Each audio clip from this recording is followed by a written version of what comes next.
Hello friends, welcome to Meera Mind Voice.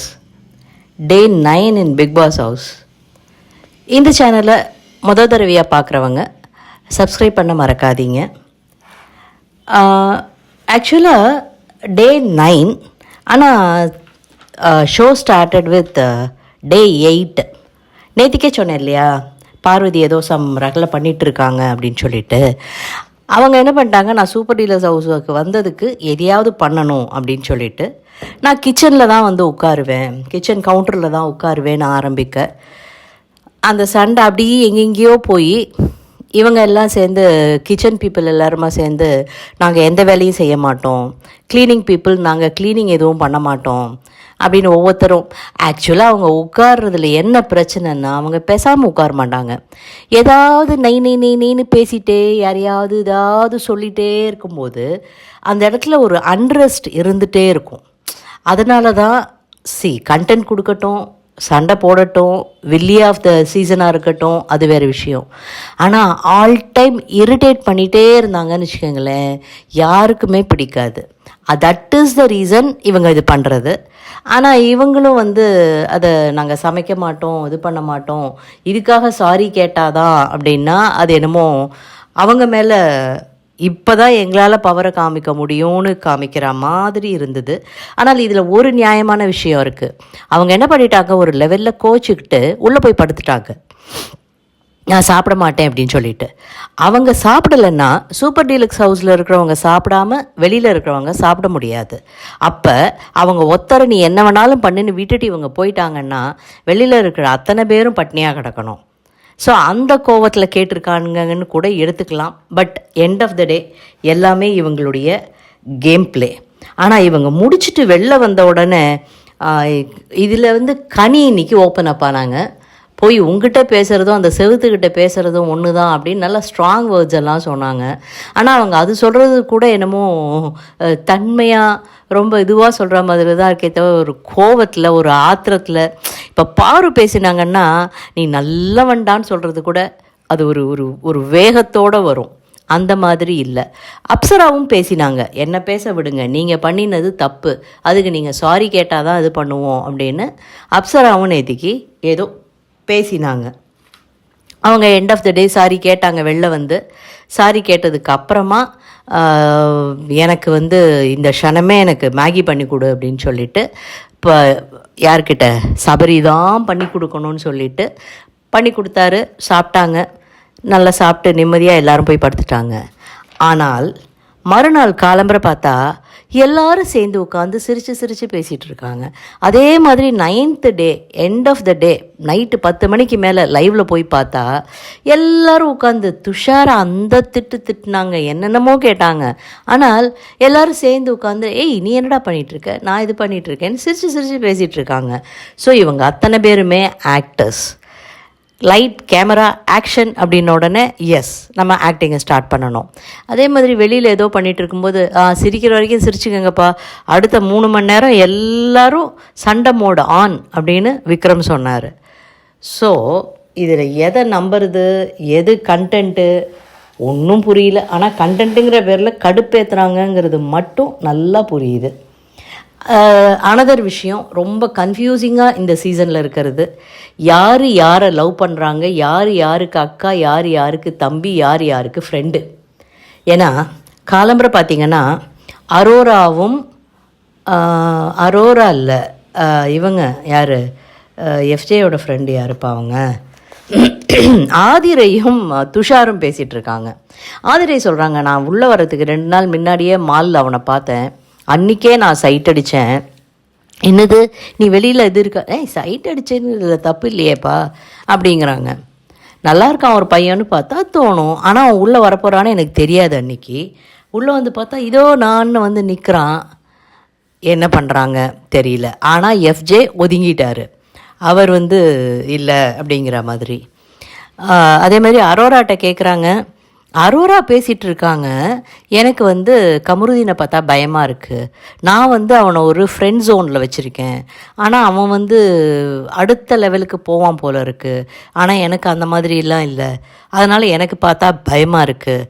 எல்லோரும் Arora and அவன் கமருதீன் சொல்லியிருக்கான், நீ இதில் இருந்தாலும் பிரச்சனை இல்லை, நீ வெளில போக மாட்ட. பிகாஸ் நமக்குள்ளே ஒரு லவ் கண்டென்ட்னு வெளில ப்ரொஜெக்ட் ஆகிருக்கும். அவங்க 2 பேரும் ஜெயிலுக்கு முன்னாடி உட்காந்து பேசிகிட்டு இருந்தாங்க இல்லையா, அதெல்லாம் வச்சு அப்படி ப்ரொஜெக்ட் ஆகிருக்கும். நீ தப்பிச்சிருவ. லவ்வர்ஸ் பார்க்கி எல்லாரையும் ட்ரை பண்ணுறாங்க. ஆனால் எதுவுமே மாட்ட மாட்டேங்குதுன்னு நினைக்கிறேன். இதில் காட்டாத சில நிகழ்வுகள்ங்கிறது பிக் பாஸ் அடிக்கடி அனௌன்ஸ்மெண்ட் கொடுக்குறாரு, வார்னிங் கொடுக்குறாரு. நேத்திக்கும் அசிங்கமாக திட்டினார். நான் வந்து ஸ்டோர் ரூம் வழியாக அனுப்புகிற லெட்டர்ஸ்க்கு மதிப்பே இல்லை. லெட்டர் வந்த இந்த பேடு எழுதுறதுக்கு கொடுக்குற பென்னு பேப்பர் இதெல்லாம் ரெகுலராக ஒழுங்காக வாங்கிடுவாங்க. இவங்க எடுத்து ஒளிச்சு வைக்கிறாங்க. கானா வந்து ஒரு பேப்பர் ஒளிச்சு வச்சுருந்தாரு. பிரவீன் காந்தியை பெண்ணு கொடுறா நான் எழுதுறேன்னு ஏதோ கேட்ட உடனே ஐயோ இதை உள்ளே வச்சுருங்க, தெரிஞ்சால் அவங்க கேட்டுருவாங்க அப்படின்னு சொன்னார் வினோத். நேற்றுக்கே அதுக்கு எல்லாரையும் பிடிச்சி தலையை பிடிச்சி அசிங்கமாக திட்டினார். எல்லாம் என்ன சரியாக பண்ணுறீங்களா இல்லையா, உங்களுக்கு மைக்கில் எதுவும் வைக்காதீங்க, மைக்கினுடைய அந்த இதில் கிளிப்பை மாட்டாதீங்க, பிகாஸ் ரிப்பேருன்னு கொண்டு வந்து வச்சிடுறீங்க, அது எவ்வளோ செலவாகும் தெரியுமா அப்படின்னு சொல்லிட்டு உங்களை மார்னிங் கவனிக்கிற டீம் வந்து நைட்டு முழுக்க தூங்காமல் வேலை செஞ்சிட்ருக்காங்க. நீங்கள் வந்து கொஞ்சம் கூட இது இல்லாமல் they have to deal with this அப்படின்னு நோ கிளிப் ஆன் பெல்ட்டு, மைக்கு ப்ரொடெக்டடாக இருக்கணும், வர்ற லெட்டரை பார்த்து ஃபாலோ பண்ணுங்கள், சீரியஸான விஷயத்தை எல்லாம் திட்டி விட்டுட்டு ஓகே துஷார் நீங்கள் போகலாம் அப்படின்ட்டாரு. விக்ரம் நின்றுட்டே இருந்தார். என்ன சீரியஸான விஷயம் பேசும்போது உங்களுக்கு சிரிப்பு வருதா அப்படின்னாரு. இவர் அரண்டுட்டார். என்னடா அடுத்தது நம்மளை இது பண்ண போகிறாரான்னு உடனே சிரிப்பு வந்துதா இல்லையா, நான் பார்த்தேனே சிரிப்பேன் அப்படின்னோடனே ஆமாம் பாஸ் கொஞ்சமாக வந்தது அப்படின்னோடனே இதுக்கு அப்போ நீங்கள் தான் கரெக்டான ஆளுன்னு உடனே தூக்கி வாரி போட்டது அவருக்கு. வெளியில் எல்லாரையும் கூட்டிகிட்டு போய் லாஃப்டர் தெரப்பி பண்ணுங்க அப்படின்னாரு. லாஃப்டர் தெரப்பி பண்ணுறதுன்னா என்ன பண்ணுறது, அவர் உண்மையிலே ஷேக் ஆகிட்டார். பயங்கர ஒரு எமோஷன் தெரிஞ்சுது அவருக்கு. அபாடான்னு ஒரு ரிலீஃப் பெருமூச்சு விட்டு எல்லாரையும் வெளியில் கூட்டிகிட்டு போய் லாஃப்டர் தெரப்பி பண்ணுறதுக்கும் இது பண்ணார். இதுக்கு முன்னாடியே பாரு கலை 2 பேருமா உட்காந்து சபரியை திட்டிகிட்டு இருக்காங்க. சபரி வந்து தான் க்ளீன் மாதிரி சொல்கிறான், எனக்கு கால வேலையில் குளிச்சே பழக்கம் இல்லை, என்னை நிதானமாக தான் குளிப்பேன், என்னை குளிச்சுட்டு வந்தால் தான் கிச்சனுக்குள்ளே வரலாங்கிறான், பாத்ரூம் போயிட்டு வந்தால் கை கழுவிட்டு வந்தியா, இதெல்லாம் பேசிக் மேனர்ஸு எனக்கு தெரியும். ஆனால் அவன் வந்து விசில் அடிக்கிறான், கையை வச்சு விசில் அடித்து கூப்பிட்டுட்டு அதே கையை வச்சு மஞ்சப்பொடியெல்லாம் போடுறான், அவன் இப்படி இருக்கான். ஆனால் மற்றவங்களை க்ளீன்னு படுத்துகிறான் அப்படின்னுட்டு இவங்க பாரு கலை அண்ட் திவாகரனை வச்சுட்ருக்காங்க. கேமரா முன்னாடி ஸ்பாட் 2-3 பிடிச்சிட்டாங்க. அங்கே உட்காந்து அடுத்தவங்களை பற்றி அவன் இது குத்தம் பண்ணுறான் சாதாரணமாக பேசுகிற மாதிரி பேசுகிறாங்க. ஆனால் அது இப்போ எல்லாருக்கும் புரிஞ்சு போச்சு. இவங்க வேணும்ன்ட்டே யாராவது ஒருத்தரை டாப்பிக்காக எடுத்துகிட்டு அவங்கள கார்னர் பண்ணுறாங்க அப்படின்னு சொல்லிட்டு ஒரு இடத்துல திவாகர் உட்காந்து பாரு நீ பண்ணினது தப்பு பாரு, கண்டென்ட்டுக்காக இப்படிலாம் நீ பண்ணக்கூடாதுன்னு சொன்னோடனே அண்ணே கேமரா பார்த்துட்ருக்கு, இந்த சாப்டர் இப்போ வேண்டாம், என் பேர் வெளியில் எதுவாக போகும், சாப்டர் மாற்றுங்க. திரும்ப அவர் எங்கேயோ சுற்றி அங்கேயே வரும்போது அண்ணன் இந்த பேச்சே வேணாம் விடுங்க வேற பேசலாம். இந்த பாருவும் கலையும் பேசிகிட்டு இருக்கும்போது சபரி வந்துடுறாரு. என்னை பற்றி திட்டிகிட்டு இருக்கானா, மருமகன் எனக்கு அவன், நான் மாமியார், அவனை கொடுமைப்படுத்துகிறேன்னு சொல்கிறானா அப்படின்ன உடனே இல்லை அப்படி இப்படின்னு என்னமோ அவங்களும் சமாளித்தாங்க. அடுத்தது விக்கல் வந்து லாஃப்டர் தெரப்பி ஆரம்பித்தார். நல்லா பண்ணாங்க. பாரு ரியாக்ட் பண்ணால் உடனே அவர் பிரேக் ஆகி இதை பாருங்கள் ஒரு கலைஞன் ஒன்று பண்ணிகிட்டு இருக்காங்கும்போது இப்படியெல்லாம் பண்ணாதீங்க, அது அசிங்கம், ஒருத்தன் நின்று ஒரு காமெடி த்ரோ பண்ணும்போது அது ரீச் ஆகலைன்னு அவனே தகைச்சு நின்றுட்டு இருக்கும்போது இப்படி பண்ணிங்கன்னா அவங்கள ரொம்ப டிஸ்ட்ராக்ட் பண்ணும் அப்படின்னு சொல்ல, நீங்கள் எல்லா விதமான ஆடியன்ஸுக்கு எதிர்த்தாப்புலேயும் நீங்கள் ப்ளே பண்ணுவீங்க தானே அப்படின்னு கேட்டாங்க. அந்த கார்டை எங்கிட்ட ப்ளே பண்ணாதீங்க, எனக்கு என்ன பண்ணணும்னு தெரியும் அப்படின்னு பளிச்சுன்னு ரிப்ளை கொடுத்தாரு. அதே மாதிரி திவாகருக்கும் அவரும் இது பண்ண உடனே அவருக்கும் நான் பார்த்துக்கிறேன் ஸ்டாப் அப்படின்னு ஸ்னாப் பண்ணிட்டாரு. ஸோ திவாகரையும் பார்வதியையும் அவர் சொன்ன விதத்துலேயே அவங்க டக்குன்னு பேசாமல் வாய மூடிட்டாங்க. அதுக்கு மேலே ஆரம்பிக்கவே இல்லை. விக்ரம் வந்து பிரவீன்ராஜ் அண்ட் சபரியை வச்சு இம்ப்ராம்ப்ட் இதுன்னு சொல்லுவாங்க. ஏதாவது இவர் சொல்ல அதுக்கு அவர் பதில் சொல்ல அப்படியே இதுவாகிட்டே போயிட்டுருக்கும், ஒரு காமெடி பில்டப் ஆகும். நன்னா பண்ணாங்க இவங்க. திவாகரையும் ரம்யாவையும் கூப்பிட்ட உடனே ரம்யா ஆக்ட் பண்ணுறாங்க. திவாகருக்கு வந்து அவர் சொல்கிறாரே தவிர அவர் மற்றவங்களை இமிட்டேட் பண்ணுறதுக்கு மட்டும்தான் லாய்க்கு. அதையுமே சரியாக பண்ணாமல் நம்மளை சாவடிக்கிறாரு. இங்கே ஒரு ஆக்ட் பண்ணு, எனக்கு காது கேட்காது. ஸோ வாயால் இவர்கிட்ட பேசுகிற மாதிரியே பேசிகிட்டு இருந்தால் இவருக்கு ஒன்றும் புரியாது. ரம்யா எங்கன்னா என்னை கொண்டு வந்து கோத்து விட்டீங்க. அவர் வேணும்ட்டே அந்த பொண்ணை தடவுறதுலையே இருக்கார். அசிங்கம் பிடிச்ச மனுஷன். அது சொதப்பலாயிடுச்சு. அடுத்தது பாரு என் கமருதீனையும் கூப்பிட்டா அவங்க ஒரு மகா மரணம் மொக்க போட்டுட்டு போனாங்க. இதுக்கு வந்து பிரவீன்ராஜ் வந்து நல்ல கண்டென்ட் இவங்களை வந்து இந்த மாதிரி வச்சு இது பண்ண சொல்லுங்கிற மாதிரி.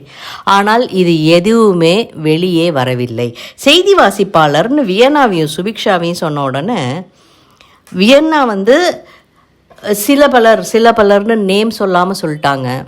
சுபிக்ஷா வந்து பாரு என்னும் கண்டஸ்டண்ட் பஜாரி மாதிரி கத்த அப்படின்ன உடனே அவ்வளோதான் கொதிச்சு எழுந்துட்டாங்க.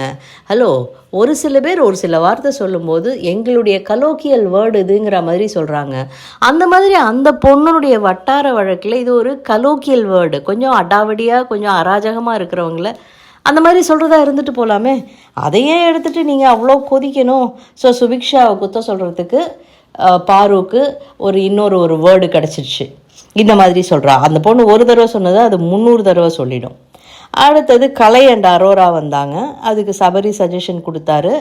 எல்லோரும் பண்ணாங்க. ஒரு மாதிரி முடிஞ்சுது. அடுத்தது டாஸ்க்கு. இன்றைக்கி டாஸ்க் என்னென்னா பொம்மை டாஸ்க். செமை ஹிட்டான நீயும் பொம்மை நானும் பொம்மை டாஸ்க்கு அப்படின்னு சொன்ன உடனே அந்த டாஸ்கில் வந்து இது பண்ணுறாங்க. இந்த தடவை பொம்மை கிடையாது. பொம்மை கொடுத்தா இவங்க எல்லோரும் பிச்சு இவங்களுக்கு இருக்கிற கொலை வெறி அத்தனையும் அதில் காமிச்சிருவாங்கன்னுட்டு ஒரு போர்டில் அவங்க ஃபோட்டோவையே ஒட்டி, ஏன்னா இன்னும் பல பேருனுடைய நேம் தெரியல, அதனால் நேமை வச்சு எடுக்கணும்னு வச்சாங்கன்னா சொதப்பிடுவாங்கன்னு அவங்க மூஞ்சியவே ஒட்டி வச்சுட்டாங்க. போர்டு உடையாது அப்படிங்கிற நம்பிக்கையில். அதை வந்து இது பேர் மாஸ்க்கு. 18 மாஸ்க் இருக்கும், 17 ஸ்லாட் இருக்கும். இடம் கிடைக்காதவர்கள் வெளியேற்றப்படுவார்கள் ஆஸ் யூஷுவல். அண்ட் இதுக்கான ரூல்ஸு ஆக்சுவலாக ஃபஸ்ட் ரவுண்டு முடிஞ்சதுக்கு அப்புறமா லிவிங் ரூமில் கூப்பிட்டு உட்காத்தி வச்சு திரும்ப ரூல்ஸை சொன்னார். அப்படின்னா ஃபஸ்ட்டு படிக்கும்போது இந்த ரூல்ஸை சொல்லலையா இல்லை இவங்களுக்கு தெரியல. ஏன்னா ஃபஸ்ட் ரவுண்டை விளையாடினாங்க. ஃபஸ்ட் ரவுண்டு விளையாடும்போது சபரி வந்து பாரு மாஸ்கையும் இவங்க யார் நம்ம அரோரா இல்லை ஆதிரை வந்து எஃப்ஜே மாஸ்கையும் கையில் வச்சுட்டு இருந்தாங்க. 2 மாஸ்க்குமே உள்ளே போகலை. இந்த ரவுண்டு வந்து ரத்து செய்யப்படுகிறது அப்படின்ட்டார். பாரு முதல் ரவுண்ட்லேயே வெளில போயிட்டாங்கன்னா அப்புறம் அங்கே கண்டென்ட்டே இருக்காது. இன்றைக்கி எபிசோடு பார்த்தோன்னா பிக்பாஸே பாருவுக்கும் திவாகருக்கும் சப்போர்ட் பண்ணுறாங்களோ அப்படின்னு நினைக்க தோணும். பாருவும் திவாகரும் கலையும் உட்காந்து மற்றவங்களை பற்றி புறம் பேசுகிறார்கள்னு நல்லா தெரியுது.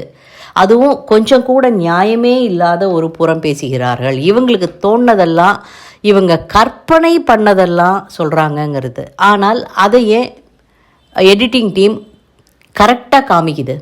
விக்கல்ஸ் பண்ணின ஒரு லாஃப்டர் தெரப்பியை அட்லீஸ்ட் நல்லா இருந்த எபிசோடை கூட யாராவது 2 பேர் பண்ணது நல்லா இருந்ததுன்னு தோணும் இல்லையா, அதை கூட ஏன் அவங்க காமிக்கல, அதை ஏன் மொத்தமாக கட் பண்ணாங்க? இது வந்து சேனலுடைய பார்ஷியாலிட்டி, எடிட்டிங் டீமோட பார்ஷியாலிட்டி அப்படின்னு தான் தோணுது. So first round null and வாய்டுன்னு சொன்னதுக்கப்புறமா ஒரு மாஸ்க்கு தான் எடுக்கணும். அவர் தான் அந்த ஸ்லாட்டில் கொண்டு போய் வைக்கணும். பாஸ் ஆன் பண்ணக்கூடாது. தடுக்க முடியும், ஆனால் இது பண்ணக்கூடாது. அதே மாதிரி பிபி வீட்டில் இருக்கிறவங்க தன்னுடைய மாஸ்க்கை எடுக்கக்கூடாது. அதுவே சூப்பர் டீலக்ஸ் ஹவுஸில் இருக்கிறவங்க தன்னோட மாஸ்க்கே எடுத்துகிட்டு போய் உள்ளே வைக்கலாம். அதுக்கப்புறமா நான் சொல்லும்போது தான் வரணும் அப்படின்னு சொல்லிட்டு இதில் பிபி ஹவுஸ் வெற்றி பெற்றாங்கன்னா ஒருத்தருக்கு நாமினேஷன் ஃப்ரீ பாஸ். எஸ்டி ஹவுஸ் வெற்றி பெற்றாங்கன்னா அவங்களுக்கு 5 பேர் நாமினேஷன் ஃப்ரீ ஆகிடுவாங்க. 7 பேர் இருக்காங்க, 2 பேர் நாமினேஷனுக்கு போவாங்க அப்படின்னு சொல்லிட்டு, அதுக்கப்புறமா எந்த டீம் வெற்றி பெறதோ அதுக்கு ஒரு கிராண்ட் டின்னர் பார்ட்டி அப்படின்னு சொல்லிட்டாரு.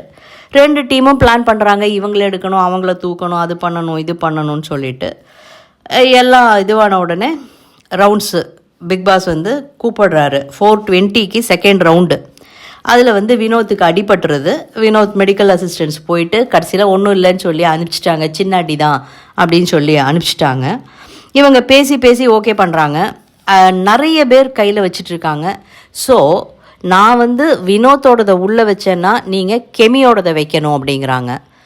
அவங்க முடியாதுன்னு சொல்லிட்டு கனியோடதை வைக்கிறாங்க. கெமியும் கனியும் ஈக்குவல் கிடையாது. கெமி நல்லா விளையாடுவாங்க. இந்த ஃபஸ்ட்டு ரவுண்டில் நிறைய அராஜகம் நடந்ததுங்க. ஃபஸ்ட்டு பாரு கெமியோட ப்ளவுஸை பிடிச்சி ஷர்ட்டை பிடிச்சி தூக்கிட்டாங்க மொத்தமாக ஒன்று. அப்போ அவங்க வந்து இவங்கள போன டாஸ்கில் அடித்தாங்கன்னு சொன்னால் இது நியாயமா? அதே மாதிரி சபரி வச்சுட்டு இருந்த மாஸ்கை பிடுங்க எல்லாரும் வர, மற்றவங்க எல்லாருமா சபரியை அவங்களுடைய டீம்காரங்க ஃபுல்லாக சுற்றி காப்பாற்றிட்டுருக்க, பாரு உள்ளே பூந்து காலுக்கு அடியில் பூந்து எஃப்ஜேவை எங்கேயோ அடிக்கக்கூடாத இடத்துல அடிச்சிட்டாங்க அப்படிங்கிறாங்க. அதையும் இதில் ஒன்னாரில் காட்டலை ஆக்சுவலாக.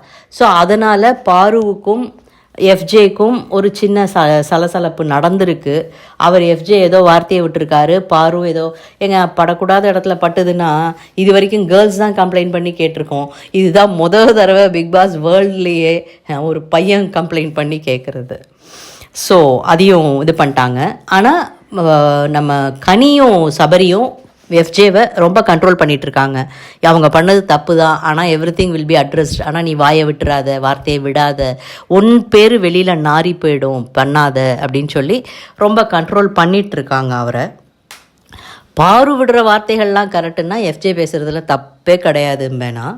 அடுத்த செகண்ட் ரவுண்டில் கெமியை வெளில அனுப்பிச்சிட்டாங்கங்க அப்படி இப்படி பேசி. அப்போ சபரி பண்ண ஒரே நல்ல விஷயம் என்னன்னாக்க, அடுத்த ரவுண்டு நான் அங்கே 2 பேர் நிற்கும்போது நீங்கள் உள்ளே வைக்கணும் அப்படின்னாரு. ஸோ அடுத்த ரவுண்டில் பாருவோடதை இவர் ஹோல்டு பண்ணிட்டாரு. சபரி வென்டின், மற்றவங்க எல்லாருமே இது பண்ணிகிட்ருக்காங்க. ஸோ அன்றாட வேலைகளை பார்க்கலாம் அப்படின்னு சொல்லிட்டாங்க. பாரு ஆஸ் யூஷுவல் எல்லாரையும் திட்டிகிட்ருக்காங்க. எல்லாரையும் ஏய் நீ ஆம்பளை இதை காமிக்கிற அது இதுன்னுட்டு. எல்லாரும் ஈக்குவலுங்கும் போது நீ உன் திமிரை காமிக்கணுமா அதுவா இதுவான்னு பேசுவாங்களே தவிர, இப்போ மட்டும் நீ ஆம்பளைங்கிற திமிரை காமிக்கிற, நான் பொண்ணுங்கிற உமன் கார்டு எடுக்கிறாங்க. அவங்க எந்த இடத்துல எப்படி பேசுவாங்க இந்த அம்மானு தெரியாது. நம்ம இவங்களை வேற தலைவரை வேற கூப்பிட்டு நீ பார்ஷியாலிட்டி பார்க்குற, அவங்களுக்கு தான் பண்ணுற. ஆமாம், உன்னோட குவாலிஃபிகேஷன் என்ன? உன்னை என்ன நினச்சி உள்ளே விட்டாங்க? இந்த அம்மாவே மாறிட்டாங்க பிக் பாஸாக. உன்னோட குவாலிஃபிகேஷன் என்ன, அது என்ன, இது என்னன்னு கேட்க துஷார் சிரிச்சுட்டே பதில் சொல்லிட்டு உன் வேலையை பாருன்ட்டு வெளில வந்துட்டார். அதே மாதிரி தான் விக்கல்ஸும் அவரை எது சொன்னாலும் சரி சிரிச்சுட்டே ஆன்னு தலையை மட்டும் ஆட்டிட்டு விட்டுறாங்க. அவர் இருக்கிற ஹைட்டுக்கு பாருவெல்லாம் அப்படி இப்படி கொத்த தூக்கி போட்டாருன்னா அவர் எங்கேயோ போய் விழுந்துருவாங்க.